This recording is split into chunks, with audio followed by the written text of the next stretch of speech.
Welcome back viewers. आज की video मेरे channel English made easy with professor Asif कोरेजो की सीरीज़ की 8वीं वीडियो है।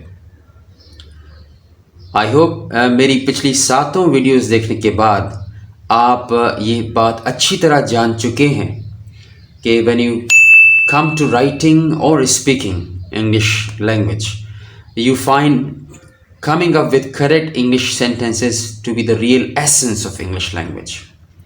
और फिर सेंटेंसेस बगैर वर्ब्स के बन ही नहीं सकते, बल्कि मुझे कहने दीजिए कि सवाल ही पैदा नहीं होता कि आप कोई जुमला बना पाएँ बगैर वर्ब के। तो इस अहमियत को उजागर करते हुए, वर्ब्स की वैल्यू को जानते हुए मैंने ये समझा कि अब बिल्कुल सही वक्त आ चुका है इस सीरीज़ में कि अब वर्ब्स की बात की जाए। तो आज की वीडियो से और आने वाली कुछ वीडियोस तक ये एक छोटा सा जो हमारा ब्लॉक होगा इस सीरीज़ का, वो वर्ब्स के नाम होगा, जिसकी इब्तिदा हम आज वीडियो नंबर 8 से कर रहे हैं, कि जहाँ पर हम बेसिकली समझेंगे कि what verbs are and how many types of verbs are there. There are 4 types of verbs, and they are action verbs, state verbs, modal verbs and auxiliary verbs, या फिर कहिए helping verbs। Action verbs जनाब वो verbs होते हैं कि जो हमें action के बारे में बताते हैं। देख लीजिए, ये 5 actions draw, eat, play, सिंग, वॉच बता रहे हैं हमें कि कौन कौन से एक्शंस हुए हैं कि जिनकी रिपोर्ट की जा रही है सेंटेंसेस के अंदर। On the other hand, when you have a look at these 5 verbs which fall into the category of state verbs, तो जैसा कि नाम खुद सजेस्ट कर रहा है कि ये बताते हैं हमें किसी स्टेट के बारे में। अब मिसाल के तौर पर if I take this first verb from this category B, और इसमें से भी इस को उठा लिया और किसी के बारे में रिपोर्ट कर दिया he is a teacher, she is a student. So I am in these 2 sentences I am basically telling somebody else about the state of being, कि वो लोग हैं क्या। मैं एक्शन का नहीं बता रहा। एक्शन वाले वर्ब्स ये रहे, ये स्टेट वाले वर्ब्स। अपीयर की मिसाल ले लीजिए, हो सकता है आपके जहन में आए कि अपीयर एक एक्शन वर्ब है। नहीं, अगर मैं आपके सामने ये मिसाल रखूं कि he appears to be upset या ही सीम्स अपसेट, तो ये स्टेट बता रहे हैं, न कि एक्शन। मॉडल वर्ब्स वो वर्ब्स होते हैं कि जो हमें बताते हैं किसी काम के होने न होने, ज़रूर होने के बारे में। जैसे मे अगर इस्तेमाल किया जाएगा किसी मेन वर्ब के साथ, तो वहाँ पर वी आर नॉट 100% श्योर, वहाँ कुछ ना कुछ प्रोबेबिलिटी का चांस होगा। कैन इज़ अबाउट कैपेबिलिटी, और इसी तरह दूसरे लफ्ज़ भी। मैं यहाँ पर इन चीज़ों को ब्रीफली बता रहा हूँ क्योंकि इनके बारे में मैंने तफसीलन बात की है आने वाली वीडियोज़ में, तो आप उन्हें ज़रूर देखिएगा।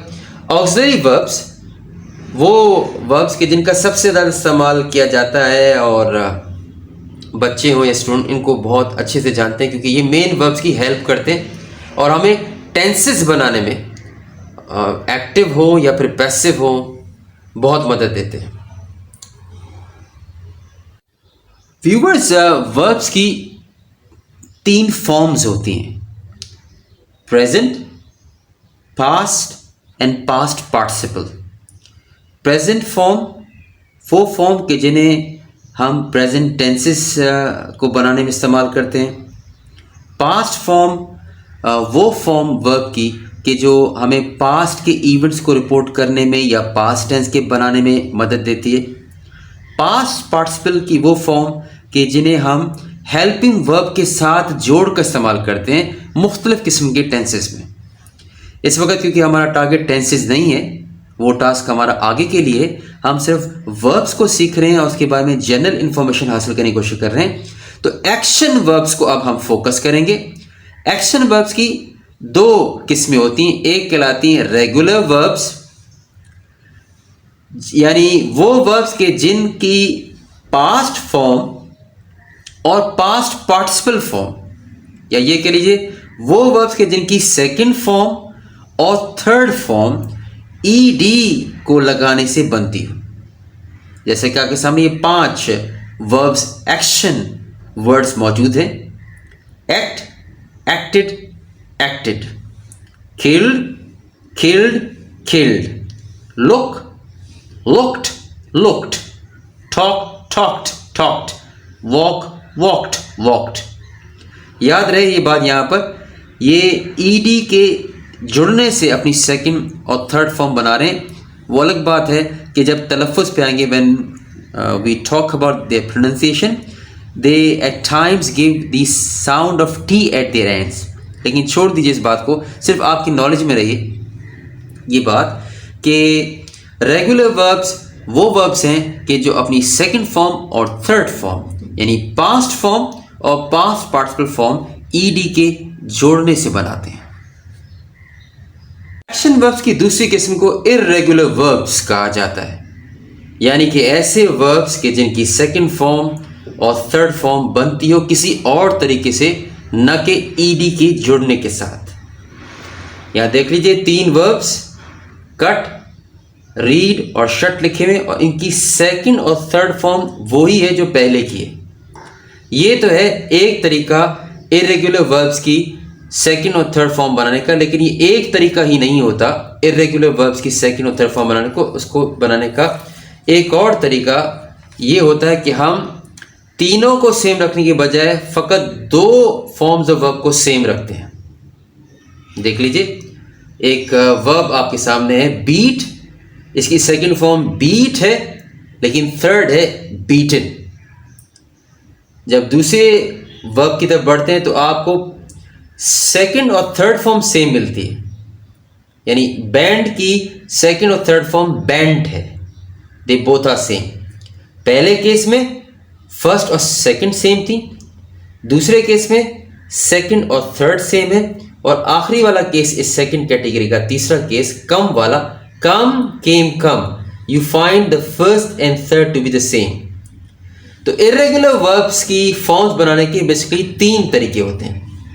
पहला तरीका जिसमें तीनों फॉर्म्स एक सी हों, दूसरा तरीका जिसमें 2 फॉर्म्स एक सी हों, चाहे वो शुरुआती 2 फॉर्म्स हों, आखिर की 2 फॉर्म्स हों, या फिर पहली या तीसरी, और तीसरा तरीका हुआ जनाब ये वाला कि जिसमें तीनों फॉर्म्स डिफरेंट हैं। You don't find ED anywhere, you don't find any ed or d written anywhere, but they are making their second and third form in 3 different ways।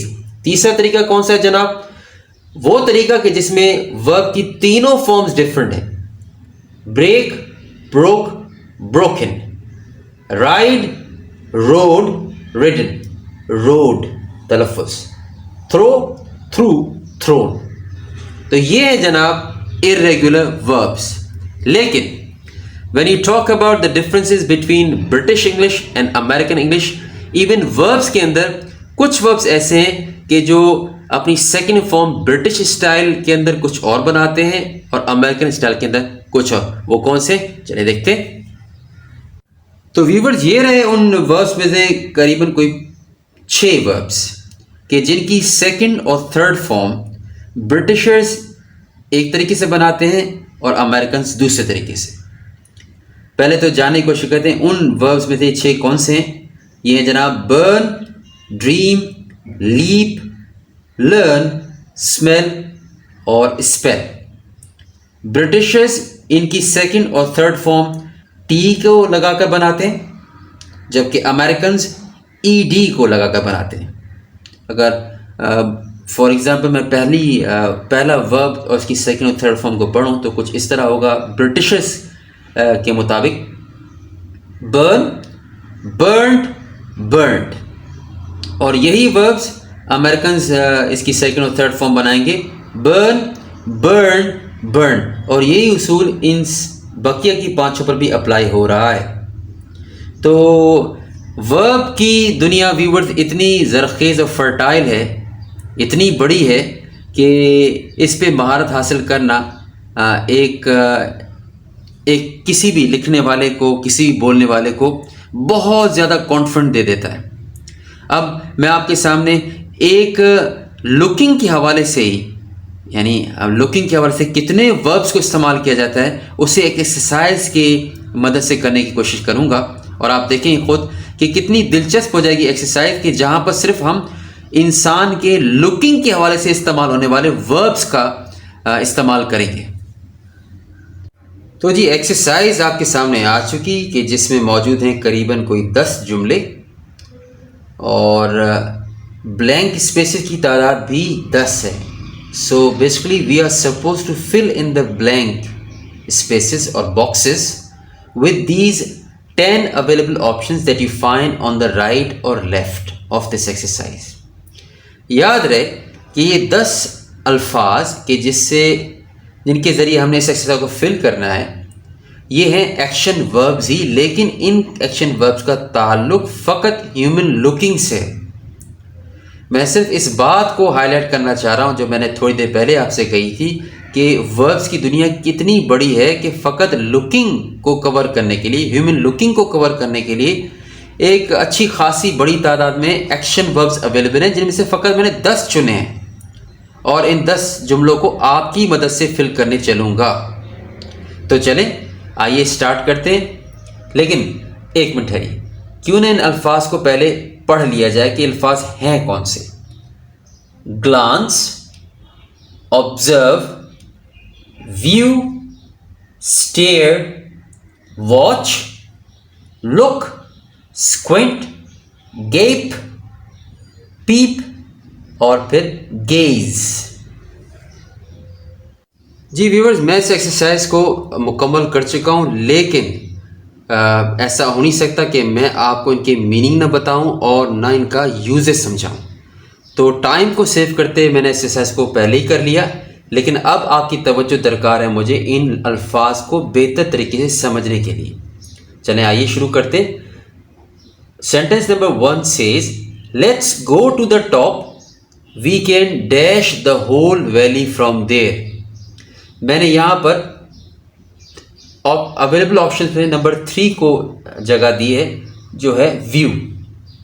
तो अगर आप यहाँ पर व्यू का वर्ड फिल कर लें तो जुमला ऐसा बनेगा, let's go to the top, we can view the whole valley from there. याद रहे व्यू एक खास जगह से देखने को कहते हैं। Number 2, doctors were dash the oxygen level on the screen.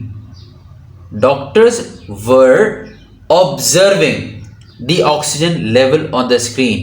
So viewers looking in a way when you are having your eyes fixed on a screen और आपके हाथ में कोई नोटबुक हो, आप बड़ा केयरफुली मॉनिटर कर रहे हो, ऑब्जर्व कर रहे हो, ऐसे देखने को हम ऑब्जर्व करना कहते हैं, जैसे कि हम लैब्स में करते हैं।